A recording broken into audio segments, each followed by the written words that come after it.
Hello everyone. आज हम देख रहे हैं mutual induction of two long coaxial coils.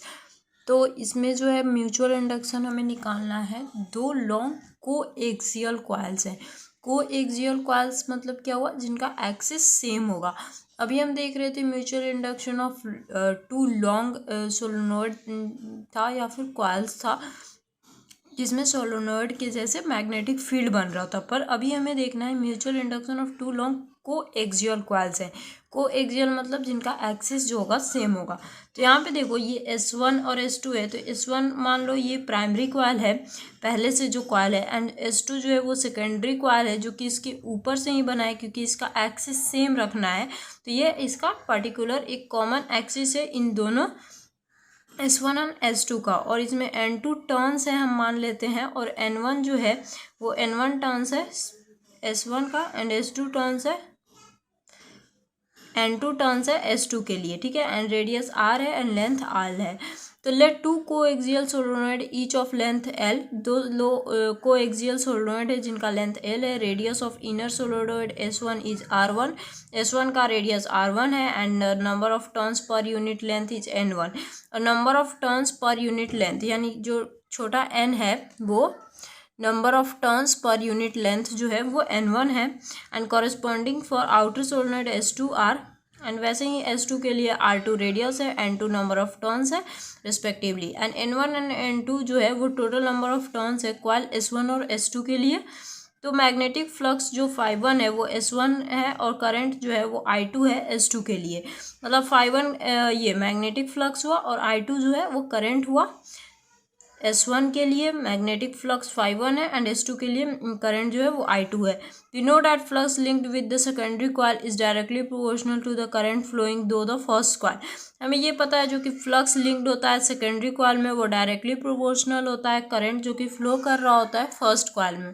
कि फर्स्ट कॉइल में करंट फ्लो कर रहा होता है, तो उसकी वजह से जो मैग्नेटिक फ्लक्स आता है सेकेंडरी कॉइल में, ये हमने पहले देखा था। तो उससे क्या हो जाएगा, N1 φ1 is directly proportional to I2 हो जाएगा। इक्वल टू का साइन लाएंगे तो यहाँ पे M कांस्टेंट आएगा जो कि प्रोपोर्शनैलिटी कांस्टेंट है। तो M12 ले लिए। सो फर्स्ट इक्वेशन ले लेते हैं। I magnetic field due to current I2 in S2। जो मैग्नेटिक फील्ड कितना हो रहा है करंट I2 का, जो कि S2 में फ्लो कर रहा है। इस S2 वाले में के लिए हम करंट देख रहे हैं, क्योंकि करंट तो S2 में ही होगा, क्योंकि हमने मैग्नेटिक फ्लक्स इसमें दिया, इसकी वजह से इंड्यूस्ड हुआ मैग्नेटिक फ्लक्स इसमें। तो इसमें EMF इंड्यूस होगा और करंट आएगा। तो करंट तो S2 के लिए ही आएगा। तो उस वे हमें पता है फॉर्मूला क्या होता है, म्यू नॉट I होता है, और N नंबर ऑफ टर्न्स है तो N से मल्टीप्लाई करेंगे, म्यू नॉट N2 और I2। N2 क्यों ले रहे हैं, क्योंकि S2 के लिए हमने N2 लिया है नंबर ऑफ टर्न्स। तो φ1 A1 B2 हो जाएगा। ये B2 मैग्नेटिक फ्लक्स है और ये नंबर ऑफ टर्न्स है। तो N1 φ1 निकालोगे तो नंबर ऑफ टर्न्स क्या होता है, पर यूनिट लेंथ है ना, number of turns per unit length. तो ये हमें कैपिटल N निकालना है, तो N इंटू L हो जाएगा। फिर ये होता है एरिया का πr²। ठीक है, πr² हो जाएगा। और B से मैग्नेटिक फील्ड है तो B mu naught N2 I2 आया है। और ये N1 L हम इससे मल्टीप्लाई करेंगे, क्योंकि नंबर ऑफ टर्न्स से ये कितने नंबर, देखिए यहाँ पे क्या है, ये मैग्नेटिक फील्ड है और ये एरिया है, लेकिन इसके साथ नंबर ऑफ टर्न्स कितने होंगे वो भी तो मल्टीप्लाई करने होंगे। ये तो एक का निकलेगा, ऐसे बहुत सारे नंबर ऑफ टर्न्स है। उसके लिए हम N निकालेंगे, N इंटू L करके। ठीक है, ये इतना आया सेकेंड इक्वेशन मान लो। फिर यहाँ पे देखो क्या आएगा, ये N1 N2 को एक पास रख दिए, ये म्यू नॉट हो गया। N1 और N2 को एक पास कर लेंगे, πr² और πr² हो जाएगा यहाँ से। और ये L यहाँ पे आ गया I2, मतलब इसको अरेंज कर लिए हैं, बाकी ये टर्म्स एक ही हैं। ठीक है, और N1 L जो है वो टोटल नंबर ऑफ टर्न्स है जो कि S1 में है। फर्स्ट और सेकंड से आप देख सकते हो, ये फर्स्ट और सेकंड से दोनों N1 φ1 के इक्वल है, तो दोनों एक दूसरे के इक्वल हो जाएंगे। तो M12 जो होगा यहाँ से वो इक्वल हो जाएगा mu naught N1 N2 πr² L के। ठीक है, यहाँ से I2 और यहाँ का I2 कट जाएगा। ठीक है, तो ये M12 इक्वल हो जाएगा इतना के। तो हमें पता है कि एक करंट I1 जो होगा जो पास कर रहा है S1 से, और जो फ्लक्स लिंक्ड हो रहा है कॉइल S2 में वो φ2 है। तो N2 φ2 वो डायरेक्टली प्रोपोर्शनल होगा I1 के। तो N2 φ2 इक्वल होगा, यहाँ पे प्रोपोर्शनैलिटी कांस्टेंट लाएंगे तो M21 I1 आएगा। Magnetic field due to current I1 in S1, magnetic field कितना आ रहा है करंट I1 का S1 की वजह से, S1 में I1 की वजह से करंट कितना आ रहा है मैग्नेटिक फील्ड, वो देख लेते हैं। तो म्यू नॉट N1 I1 होगा, I2 वैसे ही सेम जैसे इसमें किए हैं वैसे ही करेंगे।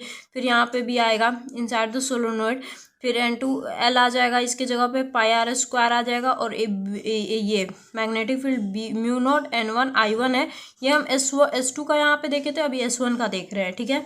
तो ये इतना आ जाएगा और नंबर ऑफ टर्न से मल्टीप्लाई कर दिए एरिया और मैग्नेटिक फील्ड को। 2 1 3 और 4 से आप देख सकते हो दोनों N2 ∅2 के इक्वल है, तो ये एक दूसरे के इक्वल हो जाएगा। N2L जो है वो टोटल नंबर ऑफ टर्न्स है S1 S2 के लिए।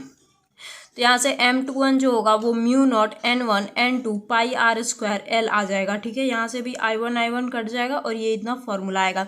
सो M12 और 21 जो है वो M बोल सकते हो आप, क्योंकि दोनों इक्वल आ रहा है। कैसे, यहाँ पे आप देख सकते हो, यहाँ पे जो M12 आया है, यहाँ पे ये 21 आया, ठीक है, और यहाँ पे M12 आया, ठीक है। ये दोनों को देखो तो दोनों सेम है, mu naught N1 N2 pi are square L। तो ये आप बोल सकते हो M12 जो होगा वो इक्वल होगा 21 को, जिसे हम M बोल रहे हैं। तो ये म्यूचुअल इंडक्शन की फॉर्मूला आ गई यहाँ से, ये वाला, ठीक है, mu naught N1 N2 pi are square L, ठीक है। और आप चाहो तो यहाँ पे म्यू नॉट को क्या लिख सकते हो, म्यू नॉट को आप लिख सकते हो mu R by mu naught को लिख सकते हो mu M by mu R, जो मतलब मैग्नेटिक पर ये फ्री स्पेस का है, तो सब्सटेंस बाय एयर में जो होता है उसका फॉर्मूला भी यहाँ पे पुट कर सकते हैं, ठीक है। तो ये था म्यूचुअल इंडक्शन का फॉर्मूला, जो कि इतना आता है mu naught N1 N2 pi are square L, ठीक है। और ठीक है, तो फिर नेक्स्ट वीडियो में हम देखेंगे अगर हम इसमें एयर की जगह पे कोई एक सब्सटेंस लगा देते हैं तो कितना आता है, ठीक है। सो मिलते हैं गाइस नेक्स्ट वीडियो के साथ।